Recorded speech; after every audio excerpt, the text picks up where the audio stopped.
April 3rd, 1939. Dear Marg, at last I have a chance to write you, although it is 11:30 and I am still at the shop. I know it is over a week ago since I received your letter and snap, but I worked every night I was in town last week. As we had a cost accountant here, helping me arrive at a sound price scale, and then I had to go to Matachewan for 2 days.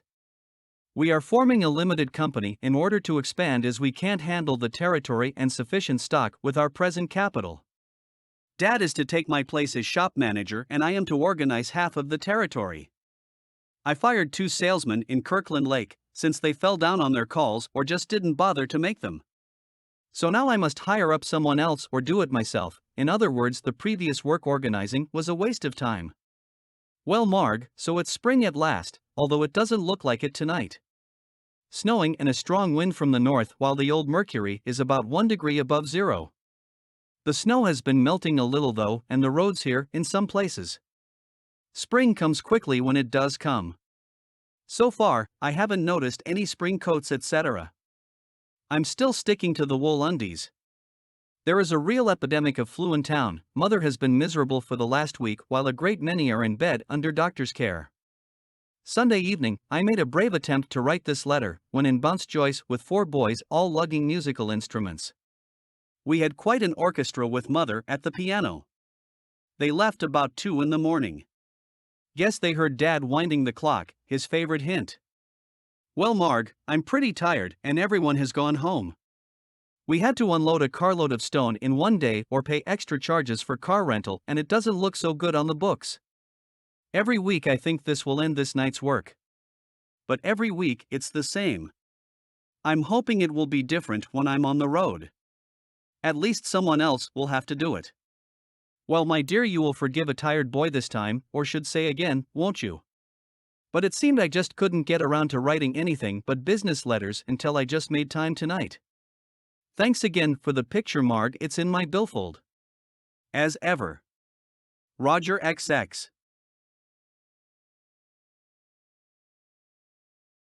April 26, 1939. Dear Marg, thanks for the letter received yesterday.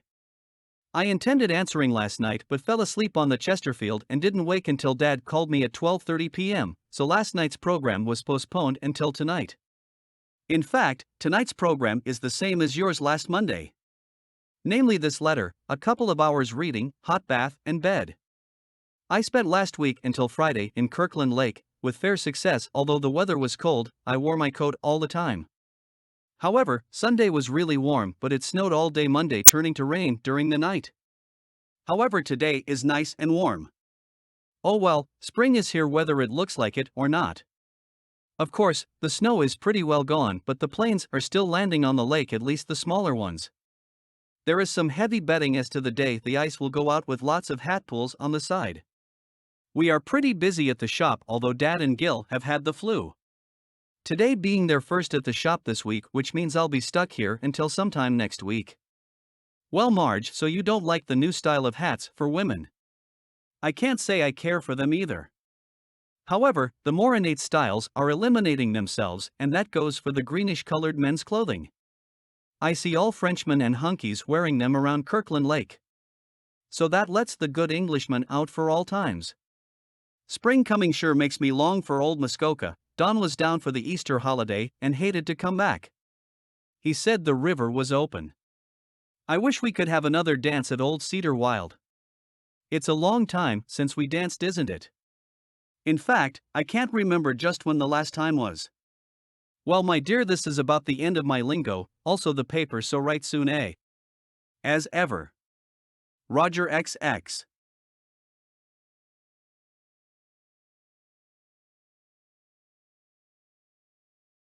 May 8, 1939. Dear Marg. Well, here it is Monday night, the third really spring night we have had warm without rain. I'm going to walk downtown and post this. I haven't felt the rain trickle down my nose this year. I intended writing you Drop yesterday me a line evening. soon, Margie, with a I had a special, party and do to I see wish at it the could be shop in the delivered afternoon. personally.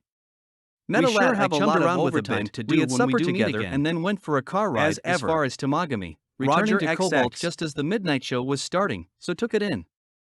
Dawn Patrol, pretty good.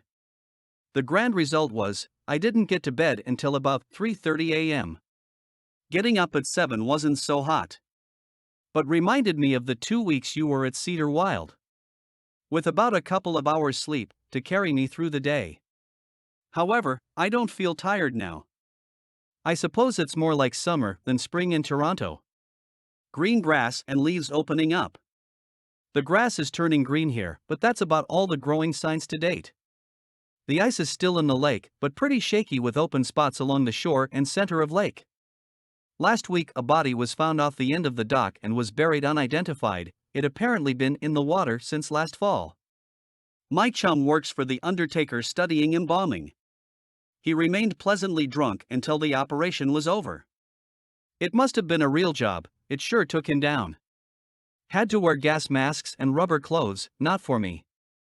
So, the company gave you a new typewriter, latest model, and all yours until you get married. Say, what is this marriage business? You are not going to pull a fast one on me, are you? You might give me one chance at least, don't you think? Well, Marg, guess I'm at about the end of my line. The old thinker just won't seem to think.